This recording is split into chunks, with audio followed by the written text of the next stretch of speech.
할렐루야. 네, 감사합니다. 오늘 우리가 사무엘상 24장을 함께 읽었습니다.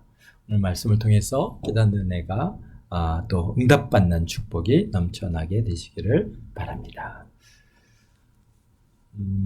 다윗이 이제 사울 왕이 자기를 죽이려고 하는 것을 알고 그가 이제 도망 중에 있는데, 문제는 그릴라라고 하는 곳에서 소식이 오기를 블레셋 사람들이 타작마당을 침몰해서 타작물을 다 이렇게 빼앗아 가는 그런 위기가 왔습니다 하는 소식을 갖다가 이제 주민들로부터 듣고 그릴라 주민을 갖다가 구원하기 위해 가서 블레셋 사람을 쫓아내고 그릴라를 갖다 구원했습니다. 그런데 그 그릴라에 이제 들어가서 머물게 되니까 이 소식이 사울 왕에게 전해지자, 사실 왕으로 세운 이유는 외부의 그러한 오늘날도 마찬가지죠. 대통령의 주요 업무 중에 하나는 국방을 지키는 것이고 이 땅에 사는 백성들을 갖다가 안전하게 지키는 일을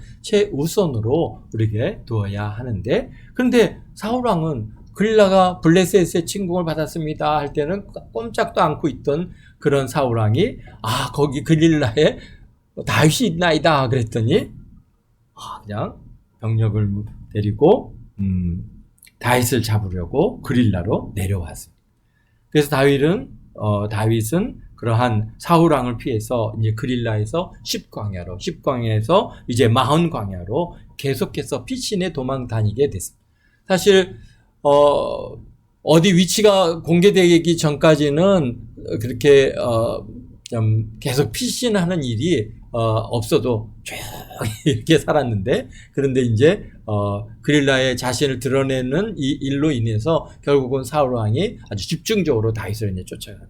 마흔 광야까지 이제 피신했는데, 이쪽 산에서 저쪽 산으로 또 이쪽 언덕에서 저쪽 언덕으로 계속 이제 도망 다닙니다. 그러면 여기 있다 그러면 쫓아오면 또 다른 데로 도망가고, 그런데 계속 그렇게 추격을 받다 보니까 다윗이 이제 위기가 올 수밖에 없는 것이죠. 뭐냐면 저쪽은 병력도 많고 역시 또 도망 다니는 입장에서는 아무래도 지금 그곳이 굉장히 넓은 지역들이 아니다 보니까 지금 그렇게 눈에 띄게 되면은 결국은 이제 맞싸우게 될 수밖에 없는데, 그렇게 되면은 정말 큰 일이죠. 그러니까 하나님께서 그냥 이제 다윗이 어떤 위기가 오니까 블레셋을 또 요동해서 블레셋이 침공해 갔다는 소식을 듣고 이제 다윗을 쫓던 것을 멈추고 사울 왕이 돌아가게 됐습니다. 그래서 이제 다윗이 함께하는 그 사람들이 이제 그 마흔 광야에서는 여기는 근데 거기는 정말 광야고 벌써 이제 400명 500명 이런 그 숫자가 이제 점점 더 이제 600명 이렇게 늘어가는 이런 가운데 있으니까 정말 이렇게 거기에 머물 수 있는 그런 위치를 잘 선택해야 할 위기가 이제 온 것이죠. 그래서 마흔 광야를 떠나서 천의 요새인 엔게디 요새로 이동해서 그곳에 머물게 됐습니다. 지난 시간에도 우리가 말씀드린 것 같이 엔게디는 사실 보면은 이렇게 광야 가운데 이렇게 이어졌다가 우리가 이제 이스라엘을 가서 우리가 보게 되면은 그 사해 쪽으로는 아주 이렇게 한 200m씩 떨어지는 절벽과 같은 땅입니다. 그러니까 사해는 요단 아니죠. 갈릴리 호수나 또는 요단강이나 사해나 이게 보면은 이렇게 평평한 데서 이렇게 움푹 파여 있는 그런 지역입니다. 그래서 이게 수면보다 한 230m 이상 밑에이기 때문에 이 사해물이 바깥으로 빠져나갈 수 없기 때문에 거기는 그냥 물이 들어와 가지고 그렇게 해서 더 흘러나갈 수 없다 보니까 거기에 이제 염도가 높게 되는 그런 현상이 나타나서 사해다 이렇게 불려지는 거 있는데요. 그러다 보니까 이스라엘 땅에서는 이렇게 오다가 보면 이렇게 절벽으로 거의 200m가량 막 뚝 떨어지는 그런 절벽을 갖다 형성하고 있습니다. 그래서 엔게디가 바로 그 사회 근처에 이렇게 이제 오아시스, 막 물이 풍성하게, 참 어떻게 그 광야에서 그렇게 물이 날 수 있을까 할 정도로 막 폭포도 있고, 뭐 굉장히 뭐 숯불도 우거지고, 그래서 정말 천의 요새죠. 그런 반면에 또 어땠습니까? 외부로부터 이렇게 접근성이 굉장히 어렵습니다. 그 중에 하나가 우리가 잘 알고 있는 어디입니까? 마사다라고 하는 요새가 있지 않습니까? 다 그 사회 근처에 다 있는 그런 요새인데요. 그 마사다도 그 로마의 그 대군이, 마사다는 이제 이스라엘의 정말 마지막 항전을 했고, 거기서 모든 사람들이 함께 같이 죽었던 그러한 요새인데요. 그 마사다, 이 로마의 그 강력한 군대가 정말 이렇게 그 마사다를 침공해 왔지만은 쉽게 그걸 갖다가 함락시키지 못하고 결국은 마사다 안에 있는 사람들이 다 죽고, 그 다음에서야 그곳에 들어갈 수 있을 만큼 그렇게 아주 굉장히 천의 요새가 바로 마사다입니다. 그러니까 이게 지금 이게 엔게디 요새라고 하는 것도 그만큼 이게 쉽게 외부로부터 이게 쳐들어올 수 없는데, 마사다는 단점이 있다면은 거기는 물이 없어요. 그래서 저 밑에 가서 물을 갖다가 길어와야 되는데, 엔게디는 훨씬 더 그런 거에 비해서는 물을 갖다가 취하기가 쉬운, 물론 굉장히 요새에서부터 그 물이 있는 데까지는 몇 시간을 내려가야 됩니다. 이게 이게 또 결코 그렇게 이게 길이 우리가 이렇게 올라가는 이런 우리 한국에서 만나는 이런 산과는 구조가 좀 다릅니다. 그래서 그런 것들은 우리가 한번 가서 직접 몸으로 부딪혀 봐야, 정말 우리, 다윗이 얼마나 이곳에서 생활하면서, 사울왕을 피해서 숨어 있는 이 일들이 결코 쉬운 일이 아니었고, 거기가 그렇게 정말 우리의 시편을 갖다가 그렇게 여기서 지을 수밖에 없는 그런 황야와 같고 정말 어려운 삶을 살았겠구나라는 것을 우리가 알 수 있습니다. 그러나 어쨌든가 이 엔게디는 그만큼 아주 천의 요새고 좀 이제 들어가서 숨기에 좋은 장소입니다. 그래서 1절에 보니까 여기 말합니다. 사울이 블레셋 사람을 쫓다가 돌아오매. 그렇죠? 다윗을 쫓을 때 블레셋에 침공하니까 그 병력을 뽑아서 블레셋을 갖다가 막으로 갔다가 이제 블레셋을 갖다가 쫓아낸 다음에 이제 다시 돌아와서 보니까 또 어떤 사람이 그들에게 와서 이르기를, 보소서 다윗이 엔게디 광야에 있더이다.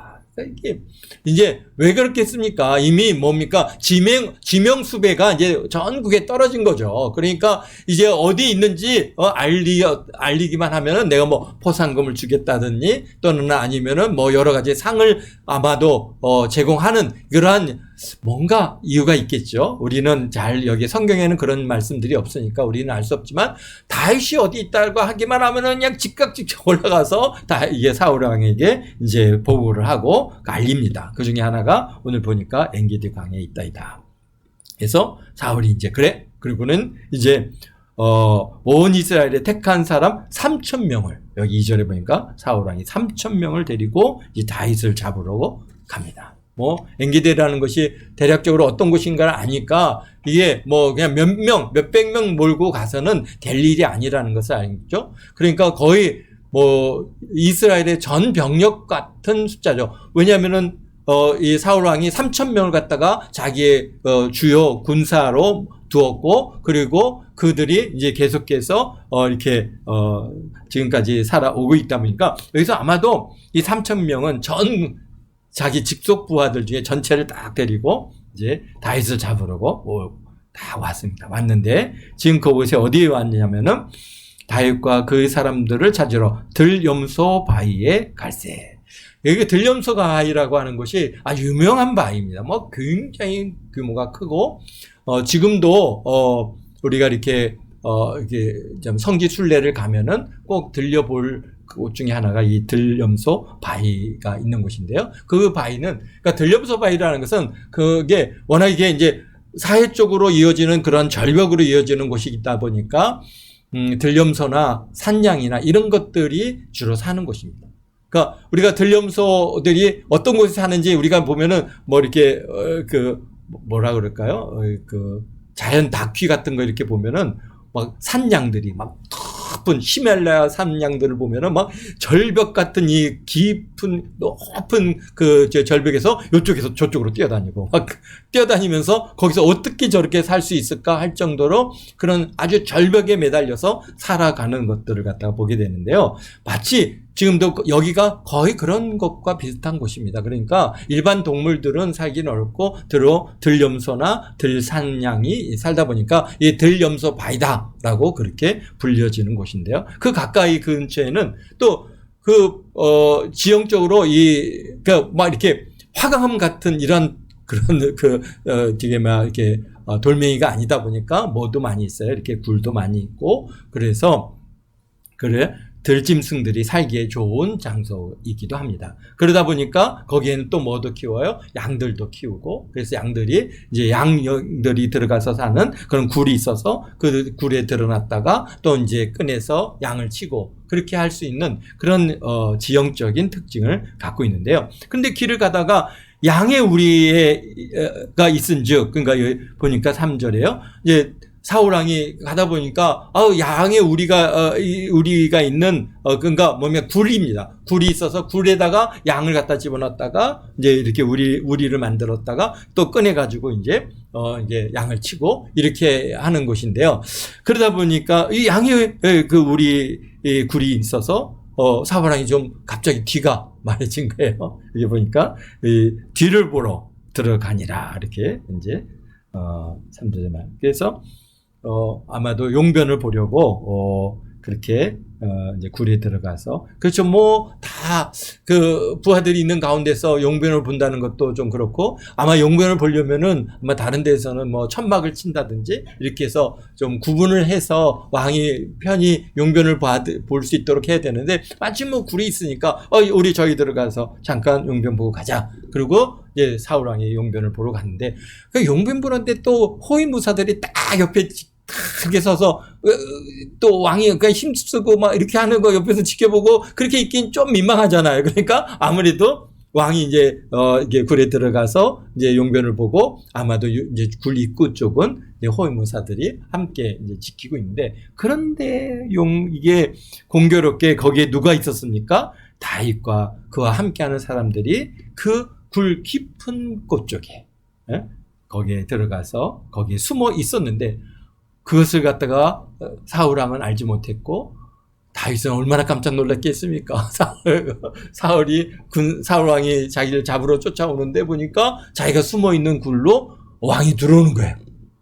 아마 굉장히 놀랐겠죠. 그런데 보니까 알고 자기를 잡으러 들어온 게 아니라 이렇게 이제 굴에서 지켜보니까 용변을 보려고 그렇게 왔다고 하는 것을 알게 됐습니다. 그러니까 이제 같이 하는 함께하던 무리들이 이런 얘기를 합니다. 보소서 여호와께서 당신에게 우리 4절입니다. 이르시기를 내가 원수를 내 손에 넘기리니 내 생각에 좋은 대로 그에게 행하라 하시더니 이것이 그날이니이다. 하니 다윗이 일어나서 사울의 겉 옷자락을 가만히 베니라. 왕의 옷도 굉장히 좀 이렇게 화려했겠죠. 화려하고 그러니까 용변을 보려고 앉았으니까 옷이 이제 바닥에 이렇게 쭉 퍼져 있는데 부하들이 다윗의 부하들이 정말 여호와 하나님께서 저 원수를 갖다 당신의 손에 주셨습니다. 저 그냥 내 생각에 좋은 대로 그에게 행하라 하시더이다. 그날이 오늘입니다. 그러니까 죽이셔서 그런 거죠. 그렇죠. 다윗이 지금 다윗이 있는지를 모르고 또 사울왕은 완전히 지금 무방비 상태이잖아요. 그러니까 정말 그 칼로 목을 벤다면은 얼마든지 쉽게 제압할 수 있는 그런 상황인데 이 다윗이 그렇게 하지 않냐고 사울의 옷자락만 가만히 베었습니다. 참 그 옷이 꽤 크지 않았으면 옷자락이 베는 거를 갖다가 사울왕이 몰랐다는 거죠. 그래서 옷자락을 갖다가 가만히 베니라. 그리한 후에 사울의 옷자락을 뱀으로 말미암아 다윗의 마음이 찔려서 자기 사람들에게 이르되 내가 손을 들어 여호와의 기름 부음 받은 받은 내 주를 치는 것은 여호와께서 금하신 것이니 이는 여호와의 기름 부음 받은 자가 됨이라 하고 그랬습니다.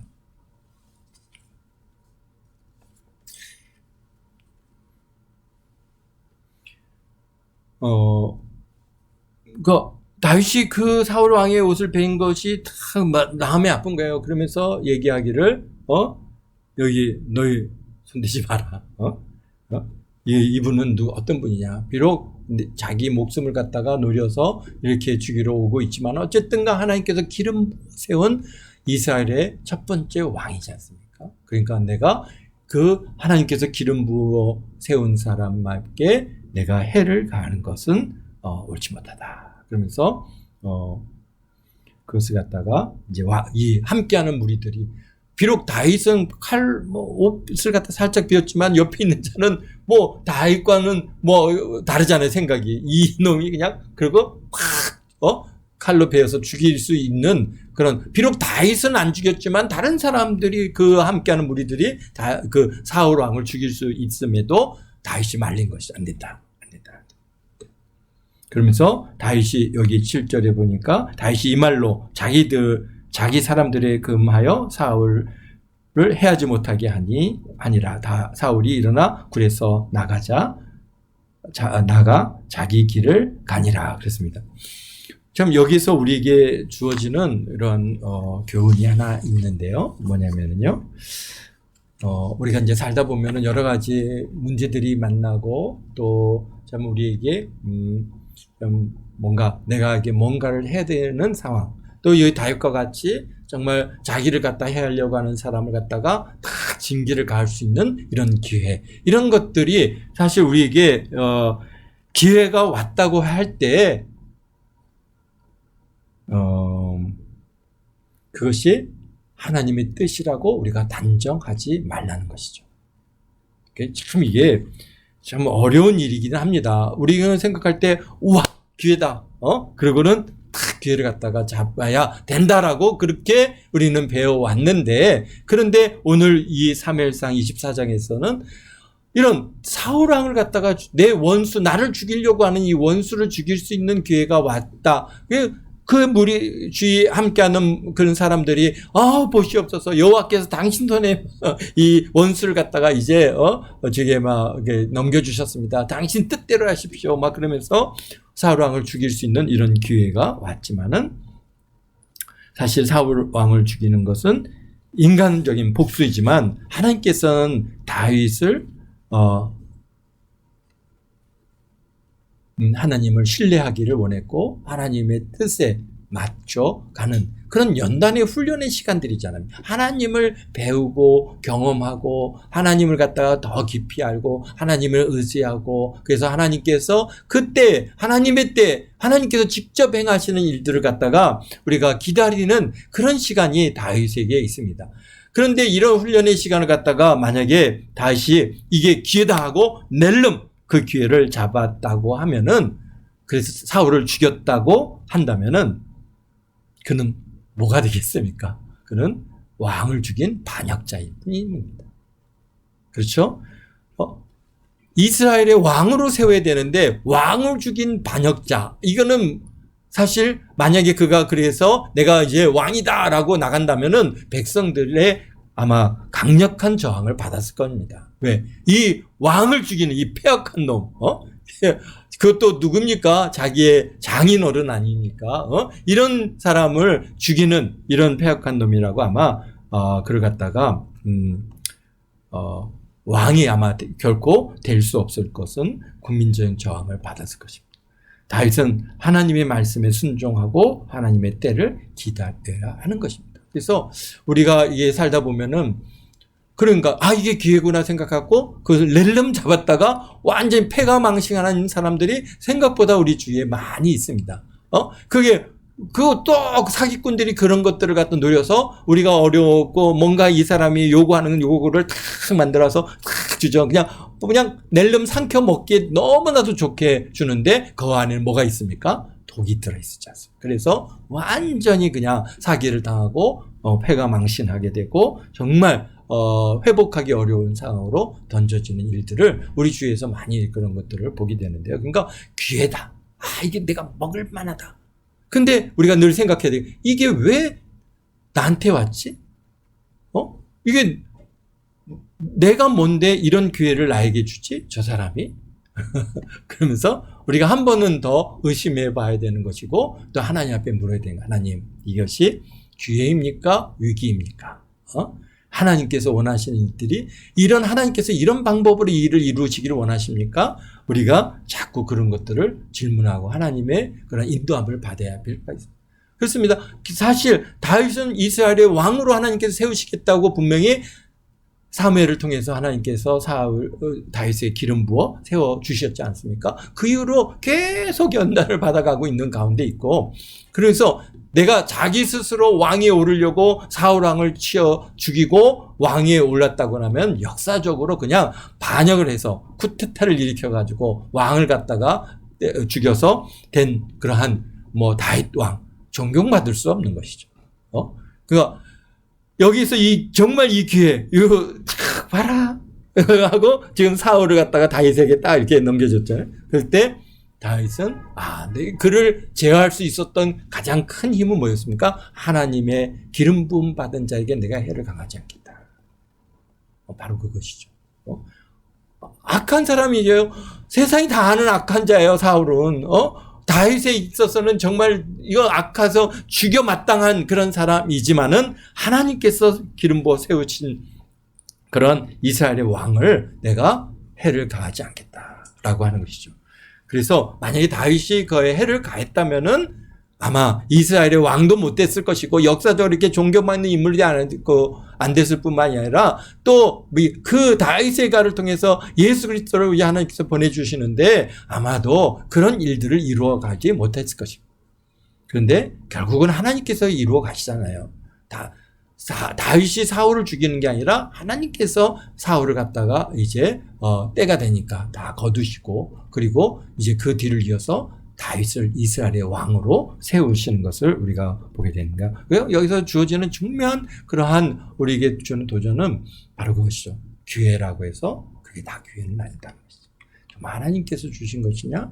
하나님께서 정말 원하시는 일이냐? 하나님께서 하나님의 뜻에 참 합당한 일이냐? 우리가 자꾸 그것을 갖다가 묻고 기도해야 하고 그것을 이루어 가야 되는 줄로 믿습니다. 그렇습니다. 이제 우리 8절에서 15절에 보니까 이제 사울과 다윗이 만납니다. 다윗이 이제 사울이 이제 굴에 나가니까 다윗이 이제 그 굴에서 뒤를 쫓아서 나와서 사울 왕 뒤에서 이제 왕이시여 하며 사울이 돌아봅니다. 뭐야? 그러니까 다윗이 땅에 엎드려서 절하니까 너 다윗 아니냐? 다윗이 사울에게 이르되 벗어서 다윗의 왕을 해하려고 한다고 하는 사람들의 말은 왕은 어찌하여 들으시나이까? 이 구절에서요. 참 이게 우리가 다윗은 아직도 사울을 갖다가 정확하게 사실 이게 잘 모르는 거예요. 사실 왕이 왜 나를 죽이려고 하는지 그것을 갖다가 사울은 왜 왕이 나를 죽이려고? 왜 사울? 아니 이게 장인어른이 왜 나를 죽이려고 그러지? 내가 다 왕을 위해서 내가 얼마나 헌신했고, 그래서, 이거 뭔가 주변에서 이 다윗을 갖다가 다윗이 왕을 죽이려고 한다고 하는 그런 어떤 무리들이 있어갖고 그 얘기를 듣고 이러는가 보다 라고 생각을 하고 있는 것 같은 그러한 것을 갖다가 참 오해를 하고 있는 건데요. 그러니까 다윗도 사람인지라 모든 것을 아는 것은 아니죠. 사실은 사울 왕 스스로 다윗을 죽이려고 하는 것이죠. 그러니까 왕이셔, 왕께서 왜 나를 죽이시려고 하십니까? 이렇게 얘기하면은 또 사울이 기분 나쁠 수 있으니까 사실은 싹 돌려서 얘기하는 것 같아요. 그러면서 뭡니까? 다윗이 사울에게 벗어서 다윗이 왕을 해하려고 한다고 하는 사람들의 말을 왕은 어찌하여 들으시나이까? 오늘 여호와께서 굴에서 왕을 내 손에 넘기신 것을 왕이 아셨을 것이니이다. 어떤 사람이 나를 권하여 왕을 죽이라고 하였으나 내가 왕을 아껴 말하기를 나는 내 손을 들어 내 주를 해하지 아니하리니 그는 여호와의 기름 부음 받은 자이기 때문이라 하였나이다. 내 아버지여, 이제 왕이여 하지 않고 내 아버지여. 벌써 이제 호칭이 변하고. 훨씬 더 이제 친밀하게 더 가깝게 얘기하는 것이죠. 벗어서 내 손에 있는 이 왕의 옷자락을 벗어서 내가 왕을 죽이지 아니하고 겉옷자락만 베었은즉 내 손에 악이나 죄가 없은 줄을 오늘 아실지이다. 왕은 내 생명을 찾아 헤매려 하시나 나는 왕에게 범죄한 일이 없나이다. 그러면서 그 얘기를 들었을 때 아마 사울 왕은 옷자락을 벗기도 보니까 정말 싹 거기 잘려나간 그 옷자락에 보고 아마 사울왕 깜짝 놀랐을 겁니다. 그래서 내가 왕을 해하려고 하지 않습니다. 내가 왕께 내가 범죄하지 않았습니다. 여호와께서는 나와 왕 사이에 판단하사 여호와께서 나를 위하여 왕에게 보복하시려니와 내 손으로는 왕을 해하지 않겠습니다.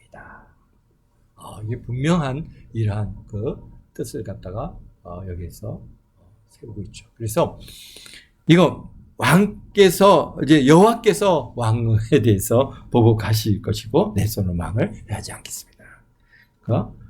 그래서 내 속담을 얘기합니다. 말하기를 악은 악인에게서 난다 했으니 내 손에 왕을 해하지 아니하리다. 그러니까 나는 악한 자가 아니다는 것을 계속 천명하고 있는 것입니다. 그래서 이스라엘 왕이 누구를 따라 나왔으며 누구의 뒤를 쫓냐니까 죽은 개나 벼룩을 쫓음이니다. 자기를 죽은 개와 벼룩으로 비유하고 있죠. 천한 자를 뭐하러 쫓으려고 합니까? 내가 왕을 갖다가 해하려 하지 않습니다. 나는 왕의 그런 자리를 갖다가 탐하지 않습니다. 라고 하는 것을 분명히 말하고 있죠.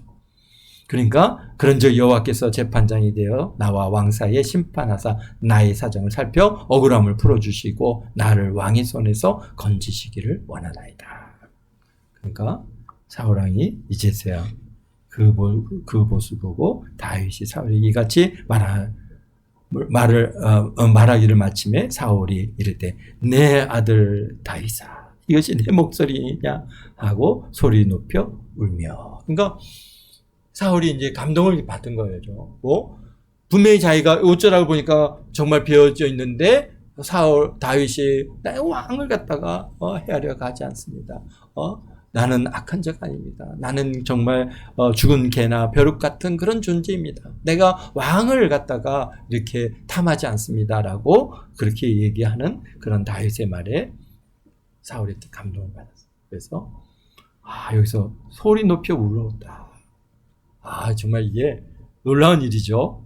사울 왕이 정말 얼마나 다윗을 죽이려고 얼마나 그가 이렇게 마음을 두었는데, 그런데 실질적으로 다윗이 자기를 죽일 수 있는 기회가 있음에도 불구하고 죽이지 않고 이렇게 살려내보낸 것을 보고 그러니까 내 아들아. 그래서 이제 솔직하게 나는 너를 학대하였으나 너는 나에게 선대하니 너는 나보다 의롭다. 이제 그러면서 다윗을 의롭게 이제 말하고 있죠. 내가 선대한 것은 오늘 나타낸나니 여호와께서 나를 내 손에 넘기셨으나 내가 나를 죽이지 아니하였다.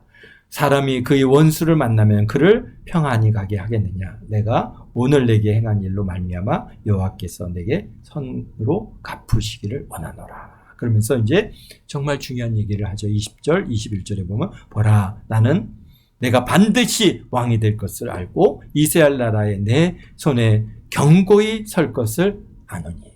그러니까 사울 왕도 이미 알고 있어요. 왜? 하나님께서 자기 버린 거 알잖아요. 사무엘 선지자를 통해서 여호와께서 사울 당신을 갖다가 버려서 당신의 그 왕위를 하나님 보시기에 합당한 자에게 주겠습니다. 라고 그렇게 이미 얘기했고 그 일들을 갖다가 지금까지 이 내 왕위를 물려받을 자가 내 왕위를 빼앗을 자가 누군가 이거 요나단한테 넘겨줘야 되는데 그게 안 돼요. 그러면서 보니까 이게 딱 보니까 다윗이 눈에 띄니까 이놈을 갖다 죽이면은 이 왕위를 갖다가 좀 지켜나갈 수 있을 거라 생각하고 사실은 그래서 다윗을 더 죽이려고 한 것이죠. 그런데 이제 오늘 이 일로 인해서 명확해진 겁니다. 정말 다윗은 정말 훌륭한 자고 믿음의 사람이구나. 그러면서 하나님께서 정말 자기를 갖다가 이 왕위를 저 다윗에게 주시고자 하는 것이 분명해진 것을 그가 알았기에 여기서 완전히 얘기하죠. 뭐랄까요? 내가 반드시 왕이 될 것을 알고 이스라엘 나라가 내 손에서 견고하게 설 것을 아노니. 그런즉 이제 부탁을 합니다. 우리 가정, 우리 후손들, 우리 집안, 내 이름을 멸하지 않게 하기를 갖다가 여호와 이름으로 맹세하라라고 하니까 다윗이 사울에게 맹세하며 사울은 집으로 돌아가고 다윗과 그의 사람들은 요새로 올라갑니다. 정말 참 훈훈한 결말을 우리에게 보여주고 있습니다. 다윗의 하나님 말씀에 순종하고 하나님 손에 올려드리는 그런 믿음의 삶을 통해서 하나님께서는 다윗을 높여주시고 원수 같은 사울도 인정하게 하는, 그래서 눈물을 흘리면서 회개할 수 있는 그런 기회를 갖다가 제공하는 것을 우리가 볼 수 있습니다. 그렇습니다. 그러니까 사실 원수 갚는 것은 우리에게 있는 것이 아니라 어떻게 하고요? 다 그것은 하나님 손에 올려드려야 되는 것이죠. 그리고 우리는 어떻게 해야 되느냐? 비록 원수를 갖다가 제거하는 것은 제거하는 것이 실패한 것 같으나 원수 갚는 것은 하나님의 손에 맡기고 우리는 하나님의 뜻대로 우리가 살아가야 되는 것입니다. 그러니까 사실 우리 주님께서 우리에게 뭐라고 말씀하셨습니까? 원수를 갖다가 뭐 하라고 그랬어요? 원수를 사랑하라고 그랬어요. 그렇습니다. 그 다음에 우리가 회개하면은 몇 번? 70번에 7번까지 용서하라고 우리에게 마태복음 18장 22절에서 말씀하고 계시지 않습니까? 사실은 그래서 우리는 이게 원수는 우리가 사랑해야 될 대상이고, 그 다음에, 그를 갖다가 우리는 용서해야 할 일이 우리에게 주어진 겁니다. 다윗도 사울왕을 갖다가 얼마나 죽이고, 죽이려고 쫓아다닐 때 밤 못 자고 그냥 숨고, 이런 일이, 그러면서도, 어떻게 했습니까? 그를 갖다가 원수로 여기지 않고 용서해주고, 우리가 사랑해주고 선대하는 것을 우리가 보면서, 오늘 우리에게도 동일하게 우리 하나님께서 주시는 메시지는 바로 뭡니까? 우리는 원수를 사랑하고 용서해. 사실 우리 크리스찬들이 아니면은 원수를 갖다가 용서해 줄 사람이 이 땅에 없다라는 것이지. 사실 그러나 그 원수들이 용서를 받아야 예수님 앞에 나갈 수 있는 그런 기회라도 얻지 않겠습니까? 그러니까 하나님께서는 우리에게 원수를 사랑하라 그러고 또 용서하라 그러고. 그래서 우리가 해야 할 일은 뭡니까? 갑자기 그 원수들이 생각이 나잖아요. 우리 여러분이 살다 보면은 이 나쁜 놈들, 여러분에게 상처 주고, 고통 주고, 여러분을 아프게 했던 그런 사람들이 자꾸 순간순간 생각날 때가 있습니다. 그럴 때 여러분들이 해야 할 일이 뭐냐? 우리가 해야 할 일은 바로, 어떻게 합니까? 주님, 누구누구를 사랑합니다. 우리 사랑을 선포해요. 그 다음에 누구누구를 용서합니다. 용서를 선포해요. 그러니까 생각나는 것은, 이를 갖다가 어떻게 합니까? 용서해주고 사랑을 갖다가 선포하라고 생각나게 하시는구나. 이렇게 생각하면 됩니다. 그래서, 우리 사모님도 저랑 이렇게 생활하다 보면 제가 갑자기, 하나님, 누구누구를 축복합니다. 또 누구를 용서합니다. 이렇게 얘기하면은, 무슨 얘기예요? 그러면, 어떤 사람이 생각이 나서, 그래서 그를 갖다 축복을 내가 지금 하는 겁니다. 그래서, 근데 사실은 마음 아프게 한 사람들이 생각나지, 나를 갖다 즐겁게 한 사람들이 생각은 그렇게 나지 않습니다. 그러니까 마음 아프게 했던 사람들, 나를 괴롭혔던 사람들, 내 인생에 있어서 그냥 고통을 가했던 사람들이 순간순간 생각이 날 때마다, 그를 축복합니다. 하나님 축복합니다. 예수님의 이름으로 축복합니다. 축복합니다. 축복합니다. 계속 축복을 갖다가 우리가 선포하고 용서합니다. 70번에 7번째라도 용서합니다. 용서합니다. 그러면 계속 이렇게 용서를 갖다가 선포하면은 어느 날 점점 그 사람들이 생각나는 것들이 또 나에게 상처 줬던 이런 모든 것들이 자꾸 점점 얕아집니다. 그러나 그렇게 쉽게 지워지지는 않더라고요. 자, 그래서 우리가 참 이게 정말 우리 그 원수를 사랑하는 일이 정말 하나님께서 우리 크리스찬들에게 주신 가장 중요한 덕목이구나. 왜? 쉬운 일이 아니거든요.